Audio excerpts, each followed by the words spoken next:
क्या स्ट्रेस और physical pain का कोई कनेक्शन है, और है तो कितना डीप है? अगर हम स्ट्रेस फ्री रहें या फिजिकल पेन ना हो तो वर्क एफिशिएंसी बेटर हो सकती है। बिल्कुल हो सकती है। मात्र 50 रुपए में, 100 रुपए में फिजियोथेरेपी कंसल्टेशन देते हैं और परिणाम भी मिलता है।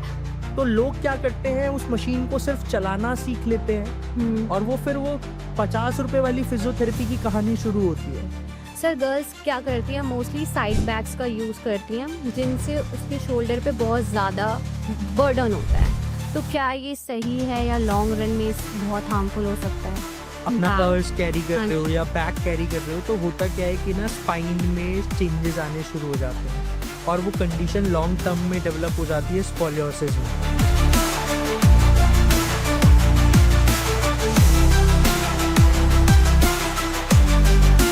Hello, everyone, and welcome to another episode of Voice of Value, the podcast where we bring you conversations that truly matter, especially when it comes to your health.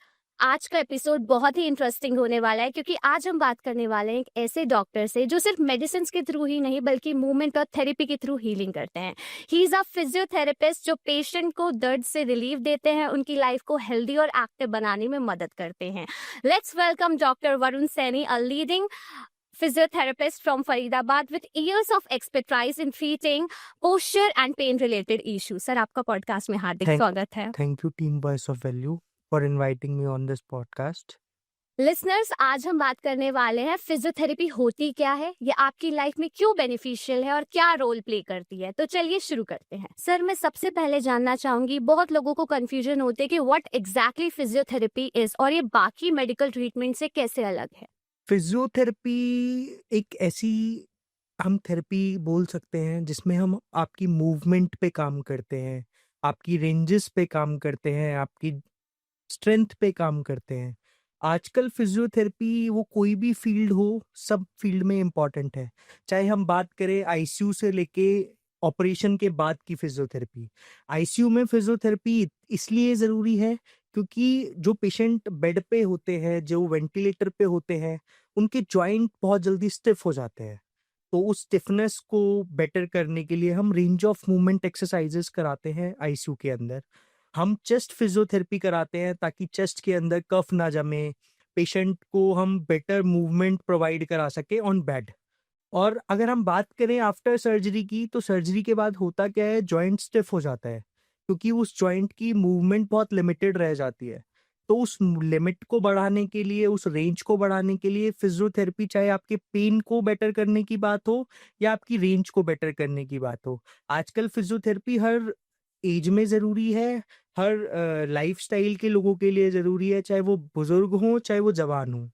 Sir, आपने बहुत अच्छे से समझाया। आई होप अब किसी को भी confusion नहीं रहेगी। सर, मैं एक और बात पूछना चाहती हूँ, आजकल हम देखते हैं काफ़ी सेंटर होते हैं फिजियोथेरेपी के और वो बोलते हैं कि हम मात्र 50 रुपए में, 100 रुपए में फिजियोथेरेपी कंसल्टेशन देते हैं और परिणाम भी मिलता है। पर मेरा सवाल ये है, क्या क्वालिटी केयर इतनी चीप हो सकती है? और बात जब हो हमारी हेल्थ की, तो क्या हमें नंबर देख के जाना चाहिए कि कहाँ पे कम में हमारा इलाज हो रहा है? Thank you so much. मुझे उम्मीद थी कि ऐसा कुछ सवाल आप लोग पूछोगे, क्योंकि ये जो सवाल है ना 50 रुपए की फिजियोथेरेपी का और 800 रुपए की फिजियोथेरेपी का, तो इसमें एक बहुत ही मेजर रोल है। क्योंकि 800 रुपए की फिजियोथेरेपी लोग बाग ना कम प्रेफर करते हैं, वो 50 वाली फिजियोथेरेपी को ज्यादा प्रेफरेंस देते हैं। एग्जैक्टली। उनको ये नहीं पता कि एक फिजियोथेरेपिस्ट 5 साल की पढ़ाई करने के बाद, जो अब गवर्नमेंट ने ऑफिशियली 5 ईयर का कोर्स कर दिया है, 5 साल की पढ़ाई करने के बाद एक फिजियोथेरेपिस्ट बनता है। उसके बाद 2 साल की मास्टर्स होती है। उसके बाद लोग बाग अपनी प्रैक्टिस स्टार्ट करते हैं। तो होता क्या है बेसिकली, अगर 800 रुपए की हम फिजियोथेरेपी की बात करें ना, तो उसमें आपका प्रॉपर असेसमेंट होता है, जो किसी भी पेन को जज करने के लिए बहुत ज़्यादा ज़रूरी है। उसके बाद एक डायग्नोसिस पे हम लोग आते हैं। डायग्नोसिस ही नहीं होगा तो हम उसका ट्रीटमेंट क्या करेंगे? और ट्रीटमेंट करने के लिए हमें वेल इक्विप्ड इक्विपमेंट चाहिए। आजकल रिहैब की बात हो रही है, तो हम रिहैब के लिए बात, इक्विपमेंट का बेहतर होना बहुत ज़रूरी है। अब ये 50 रुपए वाली फिजियोथेरेपी क्यों 800 रुपए वाली फिजियोथेरेपी से अलग है? मैं आपको बात करता हूँ अपने फरीदाबाद से, हम शुरू करते हैं। बिल्कुल। फरीदाबाद में बहुत बिजनेसमैन हैं जो अपने बेनिफिट के लिए कोई मशीन परचेज करते हैं। वो क्या करते हैं, उस मशीन को अपने पर्सनल बेनिफिट के लिए यूज करते हैं। जब वो ठीक हो जाते हैं तो किसी फाउंडेशन को डोनेट कर देते हैं। अब उस फाउंडेशन के पास वो मशीन तो है, हम्म। पर they don't have any good physiotherapist जो उस मशीन को ऑपरेट कर सके। तो लोग क्या करते हैं, उस मशीन को सिर्फ चलाना सीख लेते हैं हम्म। और वो 50 रुपए वाली फिजियोथेरेपी की कहानी शुरू होती है। हम उसमें एक तो हाइजीन सबसे ज्यादा अफेक्ट होता है। आप True. किसी भी गवर्नमेंट फिजियोथेरेपी के सेंटर्स पे जाएंगे तो वहाँ सबसे ज्यादा हाइजीन प्रॉब्लम होती है। हाइजीन का रोल है, अगर आप किसी पोस्ट सर्जरी रिहैबिलिटेशन के लिए वहां जा रहे हो तो वहां स्टिचेस लगे हुए हैं, उनसे इन्फेक्शन फैल सकता है। हाइजीन इसलिए जरूरी है। तो वो 50 रुपए वाली फिजियोथेरेपी और 800 रुपए वाली फिजियोथेरेपी इसलिए एक डिफरेंट रोल प्ले करती है। मेजर रोल है कि आप पहले ना ये 800 और 50 मत ढूंढो। हम्म। आप अपने फिजियोथेरेपिस्ट से ये पूछो कि आप हमें हमारा प्रॉपर डायग्नोस बता पाओगे, आप हमें प्रॉपर असेस कर पाओगे। क्योंकि आजकल लोगों को हो क्या रहा है कि लोगों को ना पता ही नहीं है हमारा पेन हो किस वजह से रहा है। यस। तो जब तक रीजन नहीं पता होगा ना, हम वो डिफरेंशिएट नहीं कर पाएंगे कि 50 रुपए वाली फिजियोथेरेपी बेटर है या 800 रुपए 800। वाली फिजियोथेरेपी बेटर है। आपने बहुत अच्छे से बताया। एक ये भी बहुत लोगों को ख्याल रहता है कि जो लोग ज्यादा रनिंग करते हैं उनके घुटने घिस जाते हैं। फिर तो जो वर्ल्ड में इतने रनर्स हैं सभी घुटनों का ऑपरेशन करा रहे होते हैं। तो क्या बात है, इससे बोन स्ट्रांग होते हैं या वीक होते हैं? क्या टेक है आपका इस पे? पहले तो ना हमें ये जानना बहुत जरूरी है कि रनिंग एक एक्सरसाइज नहीं है, हम्म। रनिंग एक स्पोर्ट है। ओके। ठीक है। हाँ जी। होता क्या है कि हमें यही नहीं पता कि रनिंग के पीछे एक प्रॉपर एक्सरसाइज प्लान होना बहुत जरूरी है। अगर हम कोई भी काम बिना प्लानिंग के स्टार्ट करेंगे तो वो प्रॉब्लम तो क्रिएट करेगा ही ट्रू। करेगा। तो रनिंग एक स्पोर्ट है जिसको प्ले करने के लिए हमारी मसल्स को इतना मजबूत होना जरूरी है। अब अगर हम अपनी मसल्स को स्पोर्ट्स के हिसाब से मजबूत नहीं करेंगे और हम रनिंग स्टार्ट कर देंगे तो ऑब्वियस बात है वो नुकसान तो देगा ही। तो बेसिकली होता क्या है, लोग बाग क्या कर रहे हैं, लोग बाग ना आजकल अगर हम बात करें वेट कम करने के लिए तो सबसे बेस्ट सॉल्यूशन ढूंढते हैं कि रनिंग करना स्टार्ट कर देते हैं। हम्म। अब आपने ना तो उसकी प्लानिंग की ना आपने उसकी प्लॉटिंग की, तो वो प्रॉब्लम तो क्रिएट करेगा ही करेगा। हम्म। होगा क्या, जब आपके ओवरलोड जॉइंट हो जाएंगे तो वो एक प्रॉब्लम क्रिएट करेंगे जिसकी वजह से वहां फ्रिक्शन क्रिएट होगा। और वो फ्रिक्शन क्या करेगा, डीजनरेशन में चेंजेस ले आएगा। तो जिसकी वजह से आपका घुटना अर्ली एजेस में घिसना शुरू कर देगा। ओके। अब आपने देखा होगा कि जो बाहर की जो रनर्स हैं, हमारे इंडिया में रनिंग का जो स्पोर्ट है वो अभी भी पीछे है। हाँ जी, हाँ जी। क्यों पीछे है? वो इसीलिए पीछे है क्योंकि लोगों को ना अभी पता ही नहीं है कि अगर आपको रनिंग करनी है तो आपको कौन सी मसल्स के लिए क्या एक्सरसाइज प्लान फॉलो करना है। तो ओके। उसके लिए ना आपको किसी समझदार आदमी की जरूरत है, ना कि यूट्यूब और गूगल पे सर्च करने की जरूरत है। हाँ जी, क्योंकि मोस्टली लोग यूट्यूब पे रिलाय करते हैं। सर, जैसे आपने बताया रनिंग एक स्पोर्ट्स है, क्रिकेट भी एक स्पोर्ट्स है। काफ़ी क्रिकेटर क्या करते हैं, उनके शोल्डर में पेन है या कहीं पे भी पेन है, वो उसको इग्नोर करते हैं, फोकस उनका सिर्फ गेम पे रहता है। तो ये लॉन्ग रन में क्या उनके लिए हार्मफुल हो सकता है? क्योंकि उनको लगता है ये नॉर्मल पेन है और वो थोड़ी देर में ठीक हो भी जाता है, बट क्या ये बाद में दिक्कत कर सकता है? बिल्कुल। एक्चुअल क्या है, हमारे इंडिया में ना, हम्म। चाहे वो क्रिकेट की ही बात ना हो, हाँ जी। किसी नॉर्मल रूटीन के आदमी की भी बात करें तो हाँ जी। हम सभी अपने दर्द को ना इग्नोर करते हैं। ट्रू। ठीक है, हम उस पर ध्यान नहीं देते। हम ये सोचते हैं कि ये हो सकता है किसी मसल में कोई फटीगनेस हो, कोई नॉर्मल मसल फटीग हो गई है उसकी वजह से पेन आ रहा है। पर वो पेन ना एक दिन में नहीं बनता। वो पेन धीरे धीरे डेवलप होता है जब हमारी बॉडी के अंदर पोस्चरल इश्यूज आते हैं। यस। हमारी मसल्स इम्बैलेंस होती है, हमारी मसल्स की उस स्पोर्ट्स के हिसाब से स्ट्रेंथनिंग नहीं होती। अब क्रिकेट है, क्रिकेट में आपको शोल्डर का इन्वॉल्वमेंट बहुत ज्यादा है, चाहे वो बॉलिंग करने के लिए, चाहे वो वो क्रिकेट, बैट। चाहे वो बैटिंग के हाँ लिए। जी, हाँ जी। वहां क्या है, लोग बाग ना सिर्फ अपनी एंड्योरेंस पे काम करते हैं। बहुत सारे हम्म। बच्चे हमारे पास आते हैं, हम्म। वो क्या करते हैं, वो सिर्फ भागने पे ध्यान देते हैं हाँ कि जी। हमारा स्टेमिना इतना बन जाए, हमारा एंड्योरेंस इतना डेवलप हो जाए। पर उन्हें ये नहीं पता कि अगर हम अपनी मसल्स को स्ट्रेंथन नहीं करेंगे या हम अपनी मसल्स को बैलेंस नहीं करेंगे, मतलब बैलेंस क्या, हम एक प्रॉपर स्ट्रेंथनिंग का प्रोटोकॉल फॉलो नहीं करेंगे तो वो इंजरी तो देगा ही देगा। चाहे वो True. बैडमिंटन हो, चाहे वो क्रिकेट हो या वो कोई भी स्पोर्ट्स हो। तो जब तक आपके पास प्रॉपर एक प्लान नहीं होगा अपनी मसल्स को स्ट्रेंथन करने के लिए, तो वो ऑब्वियस बात है आपको इंजरी तो देगा ही देगा। सर जैसे आपने बोला लोग पेन को इग्नोर करते हैं, आपके हिसाब से क्या लगता है आपको क्यों लेते हैं इसको फॉर ग्रांटेड? और इंडिया में तो कुछ ज्यादा ही फॉर ग्रांटेड लेते हैं, उनको लगता है मेरे को हो रहा है इसको भी तो हो रहा है, आए दिन हर किसी को दर्द रहता है हाथ पैरों में, तो उनको इसलिए नॉर्मल लगता है। मैं आपको एक ना छोटी-सी बात बताता हूँ। बिल्कुल सर। होता क्या है, हम्म। आपने अपने दादाजी को कभी बैक पेन सुना था? नहीं सुना होगा। आपने अपने नाना जी को कभी बैक पेन सुना होगा? नहीं सुना था। क्योंकि ना वो लाइफ़स्टाइल बहुत अलग था और आज का लाइफ़स्टाइल बहुत अलग है। लोगों के हम्म। पास टाइम नहीं है अपनी बॉडी के लिए। वो क्या करते हैं कि आपने कोई भी उनका ऑफ़िस सुबह अगर 8 बजे शुरू हो रहा है, तो वो वर्क फ्रॉम होम हमारे इंडिया में बहुत ज़्यादा फ़ॉलो हो रहा है। हाँ जी। 8 बजे कोई भी काम शुरू हो रहा है, ऑफ़िस स्टार्ट हो रहा है, तो वो 7:45 पे उठते हैं, हम्म। 7:45 वो लोग उठते हैं और सीधा अपना लैपटॉप ऑन करते हैं और वो बैठ जाते हैं, यस। ठीक है? हम्म। और फिर वो घंटों उस चीज़ के सामने बैठे रहते हैं, ना तो रेगुलर ब्रेक्स होता है, हम्म। ठीक है? ना उनकी बॉडी के अंदर प्रॉपर न्यूट्रिशन होता है, ना उनकी मसल्स इतनी मजबूत होती हैं कि वो घंटों तक बैठ पाएँ, ठीक है? ट्रू। तो जिसकी वजह से क्या होता है, अब सबको ये लगता है कि इसको भी पेन वही है और मुझे भी वही पेन है। पर हमारे पास टाइम ही नहीं है, हम क्या करें? हम्म। तो यस। लोगों को ना अपना लाइफ़स्टाइल इतना चेंज करना पड़ेगा कि उन्हें ना थोड़ा-सा टाइम अपनी बॉडी के लिए देना पड़ेगा। हम लोग क्या कर रहे हैं, हम लोग कम्फ़र्ट के पीछे भाग रहे हैं। हम ट्रू। कम्फ़र्ट के पीछे भागने की वजह से हमने अपना लाइफ़स्टाइल बहुत अफ़ेक्ट कर लिया है। तो जिसकी वजह से पेन जो है वो बहुत कॉमन हो गया है आजकल, चाहे वो बड़े हों, चाहे वो बुज़ुर्ग हों, चाहे वो 12-13 साल का बच्चा ही क्यों ना हो। Exactly true. Sir posture related issue मैं पूछना चाहूंगी, ज्यादा किस चीज से देखने के लिए मिलता है? बैठने से, या किसी का बैठने का पोस्चर गलत है, या सोने का, या जब हम मोबाइल स्क्रीन यूज करते हैं? एक्चुअल क्या है, पोस्चर की ना बहुत सारी चीज़ें हैं, हाँ जी। ठीक है? आपके सुबह उठने से लेके आपके सोने तक, हाँ जी, एब्सोल्युटली। ठीक है? हम्म। आप सुबह उठ किस पोस्चर में रहे हो, हम्म। ठीक है? और आप रात को जब सो रहे हो तो किस पोस्चर में सो रहे हो? हम्म। अब वो सोने के पोस्चर की अगर हम बात करें तो आपका जो स्लीपिंग मैट्रेस है, हाँ जी। उसकी क्वालिटी कैसी है? आपकी क्वालिटी ऑफ स्लीप पे डिपेंड करता है कि आप किस नींद मतलब क्या अमाउंट आपने जो अपनी स्लीप है वो ली है। और सबसे बड़ी बात है लोगों का हेक्टिक लाइफ़स्टाइल, ठीक हम्म। है? लोगों ने जो ऑफ़िस जॉइन किए हुए हैं, अगर वो फरीदाबाद से गुड़गाँव ट्रैवल कर रहे हैं तो 2 घंटे का तो उनका ऑफ़िस हो गया। Travel time. 2 घंटे सुबह उन्हें आना है, 2 घंटे उन्हें जाना है। यस। 4 आवर तो ये हो गए। प्लस 8 से 10 घंटे उन्हें ऑफ़िस में बिताने ही बिताने हैं, एक लैपटॉप के सामने या एक कंप्यूटर के सामने।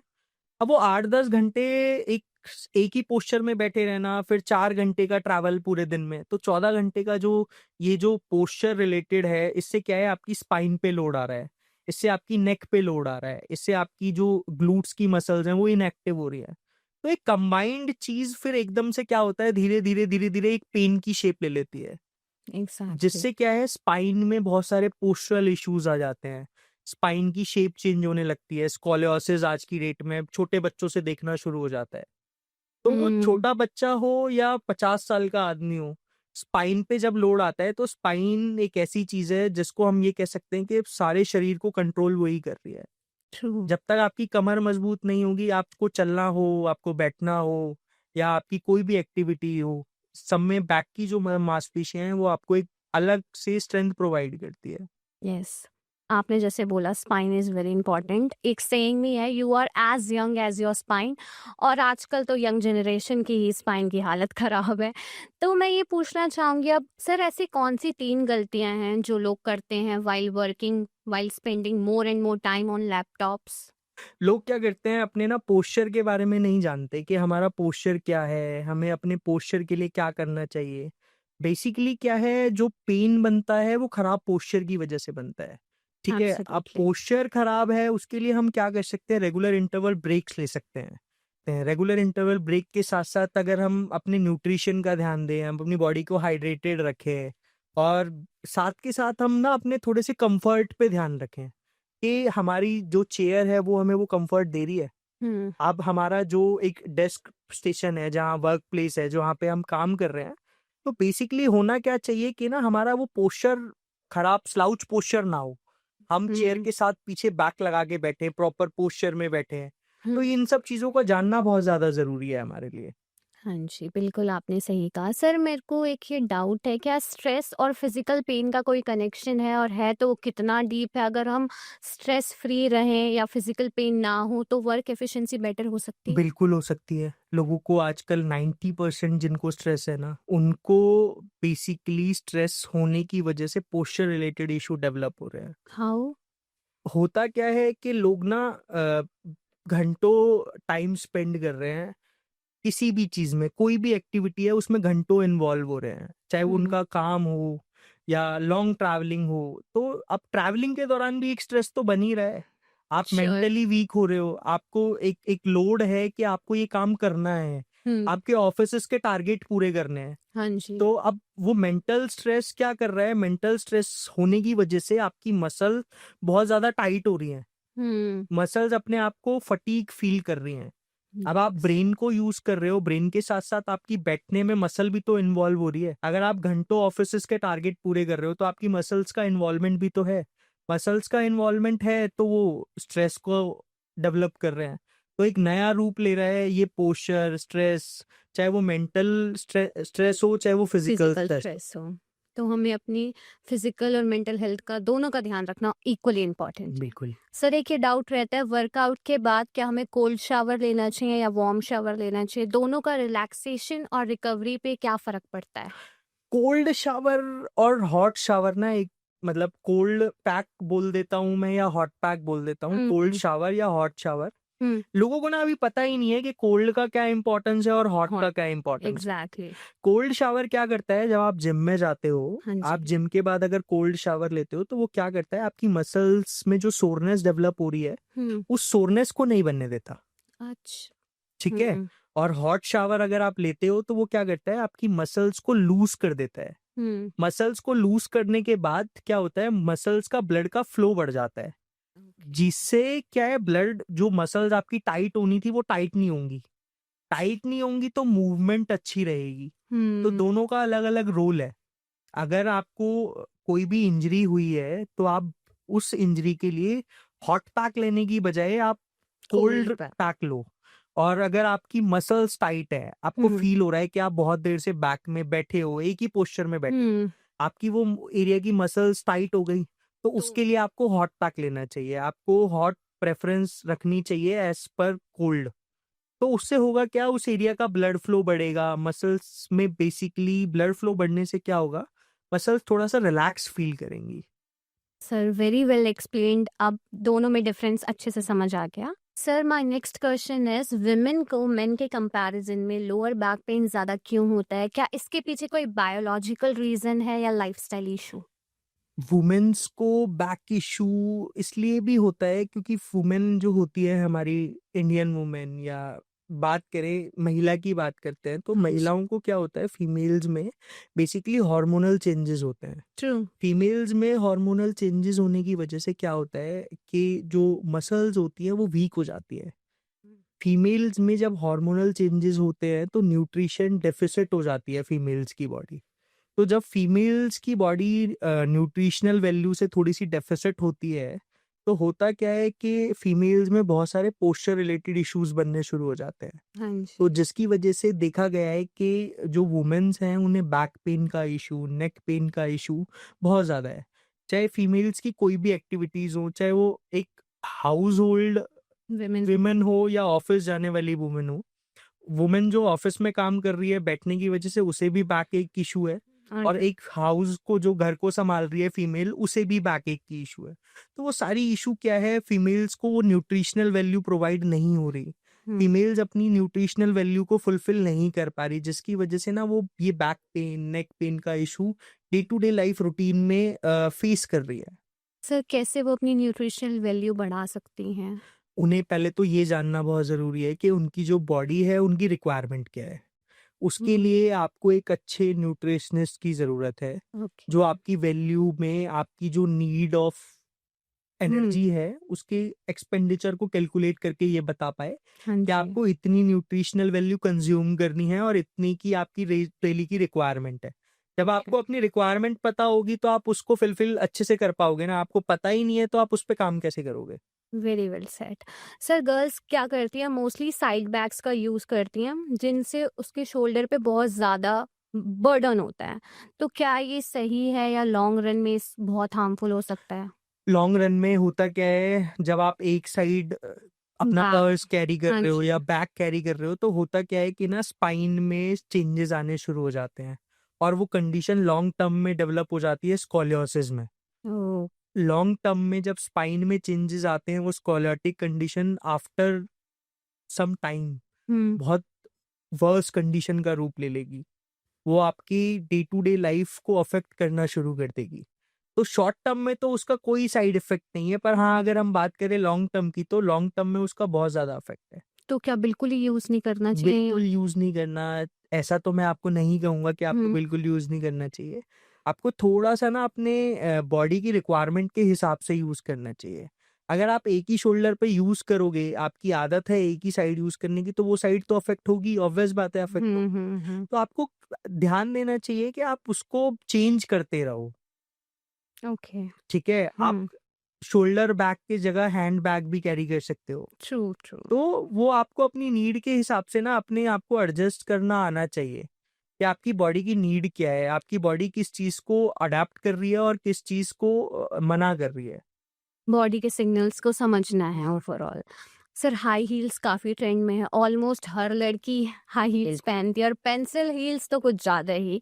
तो इससे कितना नेगेटिव इम्पैक्ट आता है हमारे मूवमेंट पे और पोस्चर पे? मैं आपको हाई हील्स के बारे में ना बहुत अच्छे से ये बताना चाहूँगा जी, बिल्कुल। कि ना कि जो 50 इयर्स की फीमेल है, हाँ जी। 45 इयर्स की फीमेल है, 38 इयर्स की फीमेल है, मतलब मैं एक बात कहूँगा अर्ली स्टेजेस में हुँ। जिन्होंने हील्स पहनी है ना, हील्स पहनने की वजह से होता क्या है कि जो नी है वो डिफॉर्मिटी मेंटेन करना शुरू कर देती है। Oh my God! जिस डिफॉर्मिटी की वजह से हम अर्ली एजेस में देख रहे हैं कि नी रिप्लेसमेंट बहुत फ्रीक्वेंट हो गए हैं। या पहले फीमेल्स को 70 साल की उम्र में भी ज़रूरत नहीं पड़ती थी नी रिप्लेसमेंट की, पर आज की डेट में अर्ली स्टेजेस में वो डिफॉर्मिटी मेंटेन होने की वजह से होता क्या है, फीमेल्स के पोस्चरल चेंजेस आ जाते हैं, हुँ। जिसकी वजह से वो कंडीशन होती क्या है, ऑस्टियोआर्थराइटिस का रूप ले लेती है। और ऑस्टियोआर्थराइटिस इतना डेवलप हो जाता है हाई हील्स होने की वजह से, क्योंकि मसल्स में स्ट्रेंथ है नहीं, हाँ जी। ठीक है? स्ट्रेंथ नहीं है तो वो डिफॉर्मिटी का रूप लेगी, डिफॉर्मिटी का रूप लेगी तो आप समझ सकते हो कि वो हुँ। रिप्लेसमेंट ही है आज की डेट में। हाँ ऐसा जी। कुछ नहीं है कि आप हाई हील्स आपको होना करना क्या है कि आपको ना अपनी बॉडी की नीड को जानना बहुत ज़रूरी है। फीमेल्स क्या सोचती हैं, फीमेल्स सोचती हैं कि हमने हील्स पहना है ना, तो हम देखने में तो अच्छे लग रहे हैं, कॉन्फिडेंट। पर वो लॉन्ग टर्म में आपका क्या बुरा हाल कर सकती है, आपको वो नहीं पता। सर नी पेन का कॉमन रीज़न क्या है वैसे? नी पेन का कॉमन रीज़न ना मैं आपको बात करूँ ना हमारा सेडेंटरी लाइफ़स्टाइल। ओह! तो सेडेंटरी लाइफ़स्टाइल क्या है कि ना हम अपनी मसल्स को इतना स्ट्रेंथन नहीं कर पा रहे डे टू डे लाइफ़ में। हुँ। हमारी पूरी बॉडी की जो रिक्वायरमेंट है या हम जो कहते हैं कि न्यूट्रिशनल वैल्यू से लेके स्ट्रेंथ तक, हमें पता ही नहीं है। हुँ। मेन बात हमें पता ही हमें नहीं है। पता ही नहीं है कि हमारी हुँ। बॉडी की रिक्वायरमेंट क्या है, हमारी बॉडी की स्ट्रेंथ किस चीज़ से बढ़ेगी। हुँ। तो अब जो नी पेन है वो सेडेंटरी लाइफ़स्टाइल की वजह से है। लोग अगर घंटों बैठे हैं तो घंटों बैठे रह जाएँगे। हाँ जी। अगर वो घंटों खड़े हैं तो घंटों खड़े रह जाएँगे, जिसकी वजह से क्या है नी पेन बहुत कॉमन हो गया है। ट्रू। सर इंडियन हाउसहोल्ड में क्रॉस लेग सिटिंग काफ़ी कॉमन है, तो ये हमारे नी और बैक के लिए बेनिफिशियल है या आगे चल के हार्मफुल भी है? क्रॉस लेग सिटिंग अगर मैं आपको ये बोलूँ कि आपने कभी की ही नहीं है और मैं आपको हुँ। क्रॉस लेग बिठाने की कोशिश करूँ तो वो आपके लिए हार्मफुल होगी। ट्रू। अब मैं आपको बताता हूँ हमारी मॉडर्नाइज़ेशन, हाँ जी। हम वेस्टर्न टॉयलेट यूज़ करने लगे हैं, हाँ जी। ठीक है? हुँ। हमें आदत ही नहीं है, बैठने की है। ठीक है? अब मैं अगर शुरू से ही मॉडर्न हूँ, हुँ। मैंने शुरू से ही मॉडर्नाइज़ेशन को अडॉप्ट कर लिया, हुँ। तो मैं क्रॉस लेग कैसे बैठ जाऊँगा? मेरे को हुँ। आदत ही नहीं है।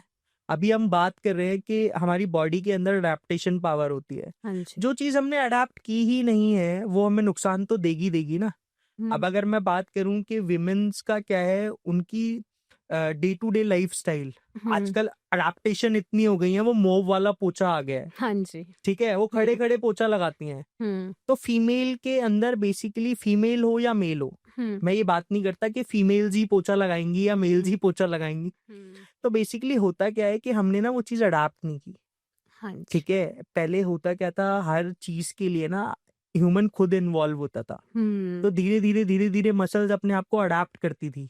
अब होता क्या है, हमें किसी ने बोल दिया कि ये काम आपकी बॉडी के लिए गलत है, और हम ट्राई करते हैं कि हम अगले दिन उस काम को खत्म कर दें, ठीक है। हमें किसी ने बोला है कि आपका पोस्चर खराब हो रहा है, और हम अगले दिन से उम्मीद करें कि हम एक ही दिन में पोस्चर को ठीक कर लेंगे, ये तो तो वो पॉसिबल पॉसिबल ही नहीं नहीं है है। ना। हाँ जी। तो वैसे ही क्रॉस लेग सिटिंग और विमेन्स का लेना देना उसी से रिलेटेड है, कि अगर आपने कोई काम नहीं किया और आप उस काम को करने की कोशिश कर रहे हो, तो वो प्रॉब्लम तो क्रिएट करेगी ही करेगी।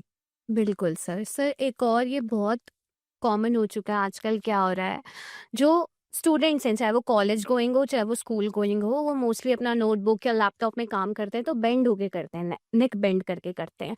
तो क्या इससे चांसेस है उनके हंचबैक डेवलप होने के? क्योंकि कई बार सुनने के लिए मिलता है उनके नेक में बहुत पेन होता है, कई बार वो ये भी बताते हैं कि गर्माहट सी महसूस होती है यहाँ पे जब दर्द होता है। तो बेसिकली होता क्या है, मैं वही आपको बता रहा हूँ कि कोई भी चीज ना एक दिन में डेवलप नहीं होती, चाहे वो हंचबैक हो, चाहे हंचबैक को ना एक हम स्पाइन की कंडीशन बोलते हैं, काइफोटिक पोस्चर। तो ओके। काइफोसिस में जाने में ना मसल्स को, जब मसल्स टाइट हो जाती हैं, ओवरलोडेड हो जाती हैं, तो स्पाइन पे लोड आना शुरू हो जाता है। अब आप घंटों लैपटॉप के सामने बैठ रहे हो, आप घंटों फोन पे टाइम स्पेंड कर रहे हो, वो भी खराब पोस्चर में, तो ऑब्वियस बात है ना, वो स्पाइन अपनी शेप को चेंज करेगी करेगी। और वो स्पाइन फिर होता क्या है कि मसल्स इतनी ओवर फटीग हो जाती हैं, इतनी टाइट हो जाती हैं, जिसकी वजह से ना अपर बैक में तो लोड आता ही आता है, उसमें फिर नेक मूवमेंट भी रिस्ट्रिक्टेड होनी शुरू हो जाती है। नेक मूवमेंट रिस्ट्रिक्टेड हुई, आपका माइग्रेन की प्रॉब्लम बननी शुरू हो जाती है, आपको चक्कर आने शुरू हो जाते हैं, तो बहुत सारे सिम्टम्स और डेवलप होते हैं। और ये हीट का फैक्टर क्या है कि उनको ऐसे गरम गरम सा लगता है? हीट का फैक्टर ऐसा कुछ नहीं है, वो बॉडी पे डिपेंड करता है, अच्छा। ठीक है। आप किस किस इन्वायरमेंट में बैठ के काम कर रहे हो। अब ऑब्वियस बात है, जब आपकी मसल्स ओवर फटीग हो रही हैं, हाँ जी। अपने आप को टाइट कर रही हैं, तो वो हीटिंग इफेक्ट तो प्रोड्यूस करेंगी ही करेंगी। बिल्कुल। तो सर स्टूडेंट्स कैसे एक्सरसाइज करें या कोई टिप्स उनके लिए जिससे? स्टूडेंट्स को क्या करना चाहिए, स्टूडेंट्स को ना अपने पोस्चर पे ध्यान देना चाहिए। स्टूडेंट्स को ट्राई करना चाहिए कि वो जिस इन्वायरमेंट में बैठ के स्टडी कर रहे हैं ना, वो इन्वायरमेंट उनकी नीड के हिसाब से हो। नीड के हिसाब से हो मतलब वो जहाँ बैठ के काम कर रहे हैं, वो पोस्चर के लिए उनकी चाहे चेयर हो, चाहे उनकी टेबल हो, या वो लैपटॉप पे भी काम कर रहे हैं, तो वो उस तरीके का वर्क स्पेस उनके लिए डिजाइन होना चाहिए। हम इसको बोलते हैं आर्गोनॉमिक करेक्शन। आर्गोनॉमिक करेक्शन हर बंदे की रिक्वायरमेंट के हिसाब से अलग डिजाइंड होती है, कि आपकी रिक्वायरमेंट अलग है, मेरी रिक्वायरमेंट अलग है, तो हमें ये जानना बहुत जरूरी है कि सबकी नीड अलग अलग है, सबकी बॉडी अलग अलग है, बिल्कुल। सबका जो वर्क करने का एनवायरनमेंट है वो सबका अलग अलग है। प्लस लाइफस्टाइल तो है ही अलग अलग। लाइफस्टाइल ने तो रोल ही इतना हो गया है, लाइफस्टाइल तो सबकी अलग अलग हो ही गई है। सर हंचबैक क्या हम खुद से ठीक कर सकते हैं या इसके लिए फिजियोथेरेपी की नीड है? हंचबैक हम बिल्कुल खुद से ठीक कर सकते हैं, पर हमें उसके लिए पेशेंस रखने की जरूरत है। अच्छा। हंचबैक एक दिन में डेवलप नहीं हुआ, हंचबैक को डेवलप होने में टाइम लगा है। आपको, मैं ये नहीं कहता कि आपको रेगुलर फिजियोथेरेपिस्ट की जरूरत है, आप एक अच्छा। फिजियोथेरेपिस्ट को कंसल्ट कर सकते हैं, जो आपके हंचबैक के रीजंस आपको बता सकता है। डिफरेंट रीजन होते हैं हर किसी के। वो आपकी डे टू डे लाइफस्टाइल को असेस करके ये बता सकता है ना कि आपका कौन सा पोस्चर अफेक्ट हो रहा है, अच्छा। किस दौरान अफेक्ट हो रहा है। अब अगर आपको वो चीज मैं आपको बता दूं आपके असेसमेंट करने के बाद, तो आप उस पर अच्छे से काम कर पाओगे। बिल्कुल। तो उसके लिए एक प्रॉपर असेसमेंट होना बहुत ज्यादा जरूरी है। और खुद से क्या कर सकते हैं? खुद से हम ये कर सकते हैं, पहले हम ये असेस कराएं कि वो रीजन किस वजह से अफेक्ट हो रहा है, हमारी कौन सी मसल्स वीक है। हम फिर एक एक्सरसाइज प्लान अपने फिजियो से डेवलप करा सकते हैं, बनवा सकते हैं, और हम फिर उस रूटीन को रेगुलर वे में अपने घर पे फॉलो कर सकते हैं। सर बात करें दर्द की, चाहे वो पैरों में दर्द हो, हाथ में दर्द हो, मोस्टली लोग क्या करते हैं, चुन्नी बांध लेते हैं जिनसे उसका ब्लड फ्लो रुक जाता है, तो उनका पेन ठीक लगता है उनको, फिर सुबह खोलते हैं पूरा निशान वगैरह होते हैं। तो क्या ये चीज़ करना सही है या सिर्फ टेम्परेरी ठीक होता है, इससे दर्द परमानेंट ये नहीं? ना एक तरीके से ना प्लेसिबो इफेक्ट प्रोवाइड करता है। इसको हम मेडिकल टर्म में बोलते हैं placebo effect. What does it mean? What does it mean? इसका क्या होता है कि प्लेसिबो इफेक्ट है मन की तसल्ली, कि लोगों को ऐसा लगा मैंने यहाँ चुन्नी बांध दी, यहाँ हाँ, ब्लड फ्लो का रुक फ्लो गया रुक गया और मेरे को आराम मिलेगा। पर वो ये नहीं पता कि अगर ये ब्लड का फ्लो ज्यादा देर तो रुका रहा इट इज तो वेरी उसका डेंजरस। इरिवर्सिबल इफेक्ट भी है। हाँ जी, हाँ जी, हाँ तो जी। लोगों को ना सिर्फ अपने मन की तसल्ली के हिसाब से अपने आप को काम करने की आदत पड़ गई है यहाँ। पर लोगों का कहने से दर्द हो जाता है कम। नहीं, वो अगर हम मेडिकल टर्म्स की बात करें ना तो इतना दर्द में कुछ नहीं होता, वो सिर्फ मन की तसल्ली है। अब अगर मैं आपको बात करूं कि मैंने किसी को कोई मेडिसिन दी बिना बताए कि ये मेडिसिन किस चीज के लिए है, पर उसको ये लगा कि ये मेरे को पेन के लिए दवाई दी है, हम्म। तो वो दवाई भी उसी पेन को कम करेगी, चाहे वो उस पेन की दवा थी या नहीं थी। ओके। सर होम रेमेडीज सभी यूज करते हैं, सोचते हैं डॉक्टर के पास ना ही जाएं, तो तेल मालिश होती है घर पे, मूव, आयोडेक्स, तो क्या इन सब से हमारे बोन्स में कुछ फर्क पड़ता है या ये भी टेम्परेली ठीक होता है? देखो, हॉट की बात जो आपने की हम्म। कि हॉट पैक हम घर पे करते हैं, हम आयोडेक्स यूज करते हैं, these are just for temporary relief. Basically क्या है, आप बहुत देर से किसी पोस्चर में बैठे हो और हाँ। आपने हॉट फर्मेंटेशन उस पार्ट पे अप्लाई की, तो हुआ क्या, आपकी मसल्स का ब्लड फ्लो बढ़ा। हम्म। ठीक है, ब्लड फ्लो बढ़ा, पर उस टाइम पे ब्लड फ्लो बढ़ने की वजह से आपको रिलीफ फील हो गया। हम्म। पर आप बहुत देर मैं बात करूं, आप ओवर द ईयर्स आप उसी पोस्चर में बैठ रहे हो, हम्म। तो कहीं ना कहीं स्पाइन पे तो लोड आएगा। तो बिल्कुल, लॉन्ग बिल्कुल। टर्म में तो उसने बहुत मेजर अफेक्ट दिया ना। हाँ जी। आपने उस पार्ट को ओवर यूज किया, हम्म। ओवर यूज होने की वजह से वहां शॉर्ट पीरियड के लिए मैं ये कहता हूँ कि वहां बहुत जल्दी रिलीफ आएगा, हम्म। पर वो लॉन्ग टर्म के लिए रिलीफ नहीं होगा। आप जब तक उसको करोगे आपको रिलीफ फील होगा, और जैसे ही आपने उसको स्विच किया वैसे ही वो पेन दोबारा से वापस आ जाएगा। सर आप क्या बताना चाहेंगे सबको कि कब दर्द पार हो जाए कि अब हमें कंसल्ट करना चाहिए, और कब तक हम होम रेमेडीज का यूज कर सकते हैं? मैं अगर आपको ये बात करूं कि मैं पहले तो ना, हमें ये जानना बहुत जरूरी है कि जो ये पेन है ये जस्ट उस टाइम पीरियड के लिए आया है या ये पेन को हम लंबे टाइम से कैरी कर रहे हैं। हाँ, एग्जैक्टली। ठीक है, अगर हम किसी दर्द को लंबे टाइम से कैरी कर रहे हैं अपनी बॉडी में, तो हमारा ये जानना बहुत ज्यादा जरूरी है कि ये दर्द हो किस वजह से रहा है। हम्म। जब तक हम उस रीजन का पता नहीं लगा पाएंगे, हम उसके लिए कुछ नहीं कर पाएंगे। तो मेरा कहने का मतलब ये है, अगर कोई चीज आपको डिस्कम्फर्ट कर रही है ना और आपको इरिटेट कर रही है, तो आपको तुरंत कंसल्ट कर लेना चाहिए। और कंसल्ट करना चाहिए किसी अच्छे नॉलेजेबल बंदे से, ना कि ये गूगल पे लोग बाग सर्च कर देते हैं चैट माई नेक जीपीटी नया। Pain, back pain. हाँ जी। आपका आपको ये नहीं पता कि आपके वो क्या करेगा। मैं बताता हूँ इस बारे में। हाँ गूगल जी। सिर्फ आपको नेक पेन के लिए रेमेडी बताएगा। हाँ जी। गूगल आपको ये नहीं बताएगा कि आपका नेक पेन हो किस वजह से रहा है। हम्म। जब तक आपका वो होने वाला रीजन आपको नहीं पता लगेगा ना, आप उस नेक पेन को सॉर्ट नहीं कर पाओगे। चाहे वो बिल्कुल। नेक पेन है, चाहे बैक पेन है, चाहे नी पेन है, जब तक आपको उसका रीजन नहीं पता लगेगा वो गूगल नहीं बता पाएगा। मल्टीपल रीजंस की वजह से ये पेन जनरेट होता है, तो इसके लिए हमें अच्छे असेसमेंट की ज्यादा जरूरत है। Okay sir. सर कहा जाता है अगर नेक पेन है या हंचबैक है तो हमें पिलो अवॉइड करना चाहिए लेना, तो ऐसी कौन कौन सी चीजें हैं जो हमें ध्यान रखनी चाहिए while sleeping to reduce our pain? हमें एक तो सबसे पहली बात है कि हमें ओवरलोड पोस्चर में नहीं सोना चाहिए, ओवर फटीक पोस्चर में नहीं सोना चाहिए। हम्म। जैसे लोग बाग क्या करते हैं, 3-3 4-4 पिलो लगा लेते हैं। हाँ जी। ठीक है, 3-3 4-4 पिलो लगाने की वजह से वहां क्या है, मसल्स ने, ये बैक, ये नेक है, ये ऐसे हो गई। हम्म। ठीक है, ऐसे होने की वजह से आप 8-10 घंटे सो रहे हो, हाँ तो जी। ऑब्वियस बात है वो पेन तो डेवलप करेगी, क्योंकि स्पाइन का पोस्चरल इशू आया है, वहां पे पोस्चरल चेंजेस आए हैं। अब होता क्या है, कुछ लोग ऐसे होते हैं जिनको ये बोला गया है तकिया ना लगाओ। हाँ जी, ये बहुत बोला ठीक है, गया है। तकिया ना लगाओ। तो तकिया ना लगाने की वजह से आपकी मसल्स, भगवान ने रात दी है सोने के लिए, दी है रेस्ट करने के लिए, दी है। तो अब ये जब मसल्स ऐसे खिंचेंगी नीचे, तो इसमें भी तो ओवरलोड होगी। बिल्कुल हाँ। ठीक है, तो आपको ना वो खुद समझना बहुत ज़रूरी है कि आपकी बॉडी किस चीज़ को पसंद कर रही है और किस चीज़ को पसंद नहीं कर रही। आपको किसी के कहने से नहीं चलना। आपकी बॉडी की रिक्वायरमेंट अलग है, सामने वाले की बॉडी की रिक्वायरमेंट अलग है। ट्रू। तो हमें वो जानना बहुत ज़रूरी है कि हमारी बॉडी की रिक्वायरमेंट क्या है। बिल्कुल सर। सर पोस्ट प्रेगनेंसी में वुमेन को बैक पेन और पेल्विक पेन बहुत ज़्यादा होता है, तो क्या फिजियोथेरेपी उनके लिए गेम चेंजर बन सकता है? क्योंकि अक्सर लोगों का कहना है ये पेन तो नॉर्मल है, ये तो टाइम के साथ ही ठीक हो जाएगा। देखो, मैं आपको ना एक छोटी-सी बात बताता हूँ। हाँ जी। फीमेल्स में बैक पेन पोस्ट डिलीवरी बहुत नॉर्मल है, हाँ जी। ठीक है? होता क्या है, फीमेल्स 9 मंथ जब अच्छा। बेबी को कैरी करती हैं, तो जो स्टमक की मसल्स हैं वो ओवरलोड रहती हैं, क्योंकि वेट बढ़ रहा है बेबी का, ट्रू। ठीक है? बेबी का वेट बढ़ रहा है तो स्पाइन पे भी तो लोड आ रहा है। जब बिल्कुल। आगे की तरफ खिंचाव पैदा हो रहा है और पीछे की तरफ भी तो चेंजेस आएँगे।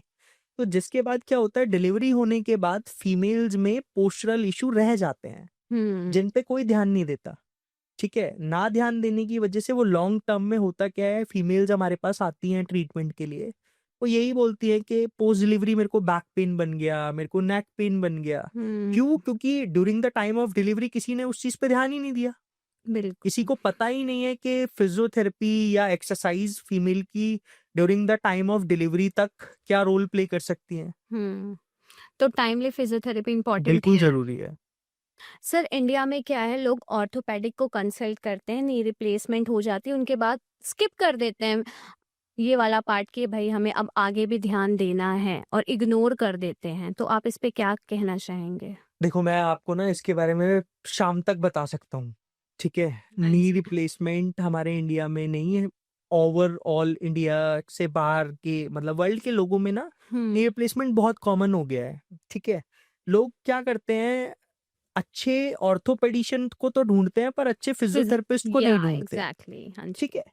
तो बेसिकली क्या होता है, during the time of surgery ना आपकी मसल्स में कट लगा है, हाँ जी। आपके बोन के अंदर चेंजेस आए हैं, आपके अंदर बॉडी के अंदर इम्प्लांट को फिट किया है। तो जब तक आपकी मसल्स वो स्ट्रेंथ गेन नहीं करेंगी तो वो पेन तो रहेगा ही रहेगा आपको पोस्ट सर्जिकल मतलब पोस्ट नी रिप्लेसमेंट के बाद।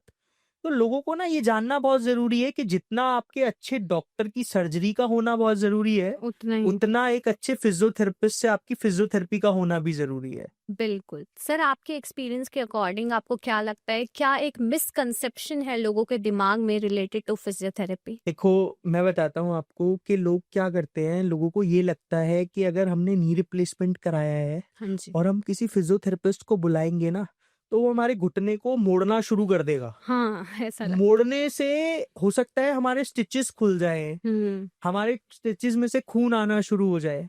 पर फिजियोथेरेपिस्ट क्या करता है, हर फिजियोथेरेपिस्ट को पता होता है कि अकॉर्डिंग टू योर नीड आपकी बॉडी को किस चीज की जरूरत है, बिल्कुल। ठीक है? फिजियोथेरेपिस्ट का मैं अगर बोलूं तो फिजियोथेरेपिस्ट ने एक अच्छी पढ़ाई की है, एक अच्छा एक्सपीरियंस गेन किया है, जिसकी वजह से ना वो थोड़ा सा आप लोगों से ज्यादा समझदार है, बिल्कुल। ठीक है? आपको एक प्रॉपर प्रॉब्लम के बारे में अवेयर कर देंगे, आपकी डे टू डे लाइफस्टाइल में क्या चेंजेस आपको लेके आने हैं। तो फिजियोथेरेपिस्ट का रोल बहुत अलग है। बिल्कुल सर, आपने अपने करियर में बहुत सारे पेशेंट ट्रीट करे होंगे, तो आपके एक्सपीरियंस के अकॉर्डिंग सबसे कॉम्प्लेक्स और चैलेंजिंग केस आपके लिए क्या रहा, और आपने उसे कैसे हैंडल करा, और क्या उस केस ने आपको कोई पर्सनल या प्रोफेशनली नया पर्सपेक्टिव दिया related to your field? Basically मैं ना किसी भी फील्ड, हमारी फील्ड फिजियोथेरेपी में अलग अलग स्पेशलाइजेशन होती है, हाँ जी। ठीक है? आईसीयू हो या ग्राउंड हो, जहाँ फिजियोथेरेपिस्ट होते हैं जो स्पोर्ट्स फिजियोथेरेपी कराते हैं, स्पोर्ट्स फिजियोथेरेपिस्ट, एक एथलीट की ट्रेनिंग होती है, ठीक है? क्लिनिक्स होते हैं जहाँ जनरलाइज्ड पब्लिक को ट्रीट किया जाता है।